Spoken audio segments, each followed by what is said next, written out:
नमस्कार।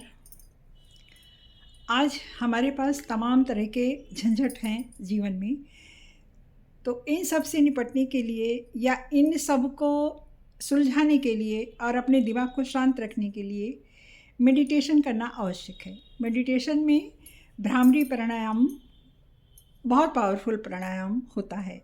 भ्रामरी प्राणायाम से हमारे दिमाग की क्रिया शक्ति बढ़ती है, हम स्वस्थ रहते हैं, हमारे काम में फोकस बढ़ता है, कई कई काम हम एक साथ कर सकते हैं, हमारी याददाश्त भी बढ़ती है। भ्रामरी प्राणायाम से हमारे दिमाग में एक रसायन ऐसा बनता है जो हमारे अल्फ़ा नाम के एक वेव को क्रियाशील कर देता है। अल्फ़ा नाम का जो वेव होता है वो हमारे दिमाग के दोनों साइड को जोड़ता है। मतलब हमारे दोनों दिमाग एक तरह से काम करते हैं। कभी कभी ऐसा सुनने में आता है कि हमारा लेफ़्ट दिमाग कम काम करता है और राइट दिमाग कम काम करता है। एक का काम है क्रियाशील होना और दूसरे का काम है सिर्फ सोचना, इमोशन होना। तो जब दोनों दिमाग एक साथ काम करते हैं तो हमारे काम अच्छे होते हैं और ठीक से होते हैं, हम सक्सेस होते हैं। तो भ्रामरी प्राणायाम तो का सीधा संबंध हमारे दिमाग से है।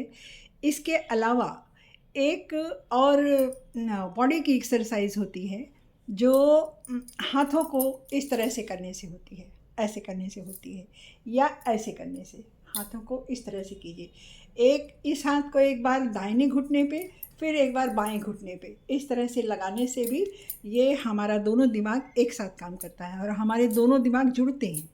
जुड़ने का मतलब ये है कि दोनों आपका आपस में अच्छा तालमेल रहता, अच्छा सामंजस्य रहता है। कोई एक ज़्यादा कोई एक कम ऐसा नहीं होता, दोनों दिमाग सेम चलते हैं, पैरेलल चलते हैं। तो बॉडी की ये एक्सरसाइज बहुत ज़रूरी है। टोड नाम का एक बच्चा जिसकी उम्र 16 साल थी, वो रीडिंग पावर उसकी अच्छी नहीं थी, वो रीडिंग नहीं कर पाता था। तो उसको एक न्यूरो डॉक्टर ने बताया कि इस तरह की एक्सरसाइज करने से, ऐसे करने से, या दोनों हाथों को इस तरह से एक बार बाएं घुटने पर, दाहिने हाथ को बाएं घुटने पर और बाएं हाथ को दाहिने घुटने पर ले जाने से भी, जल्दी जल्दी ले जाने से भी ये हमारे दिमाग को दोनों साइड के दिमाग को बराबर कर देता है, बैलेंस करता है। और मंत्रों से भी मेडिटेशन होता है। मंत्रों को ये है कि समझकर और मन लगाकर और ध्यानपूर्वक शांत जगह में तो सारी मेडिटेशन करनी चाहिए, लेकिन समझ कर करने से मंत्रों का असर भी बहुत बहुत होता है। आपने पढ़ा होगा, ध्रुव नाम का एक 5 वर्ष का बालक केवल 5 वर्ष की उम्र में ही ओम नमो भगवते वासुदेवाय की चैंटिंग करके उन्होंने भगवान को अपने सामने आने पर मजबूर कर दिया। तो मंत्रों में भी बहुत शक्ति होती है। बस हम एकांत में बैठकर शांति से ध्यानपूर्वक समझकर अगर मंत्रों से जपते हैं, भगवान का नाम जपते हैं, तो वो भी मेडिटेशन की तरह से ही काम करता है। और कभी कभी मेडिटेशन से ज़्यादा भी असर देखने को मिलता है चैंटिंग में। तो हम चैंटिंग से भी कर सकते हैं। आपको जिस भी ईश्वर में आपको आस्था हो, आप उन्हीं के नाम को जपिए। और मंत्र तमाम बने हैं, उनमें से कोई एक उठा लीजिए और प्रातः सुबह उठकर आप स्नान करने के बाद पवित्र होकर शुद्ध भाव से एक जगह बैठ जाइए और 10 मिनट 5 मिनट नाम को जपिए। धीरे धीरे आप में परिवर्तन आएगा।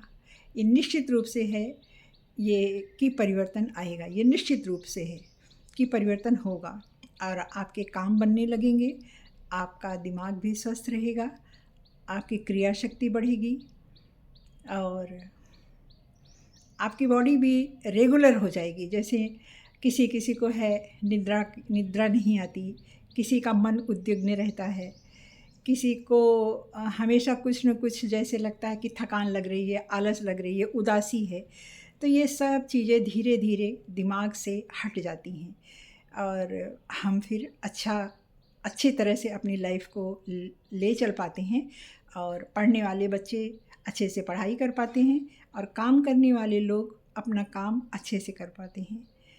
तो धन्यवाद।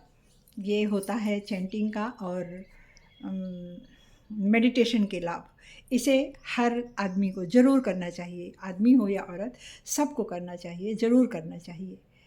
तो धन्यवाद। लाइक कीजिएगा और सब्सक्राइब कीजिएगा।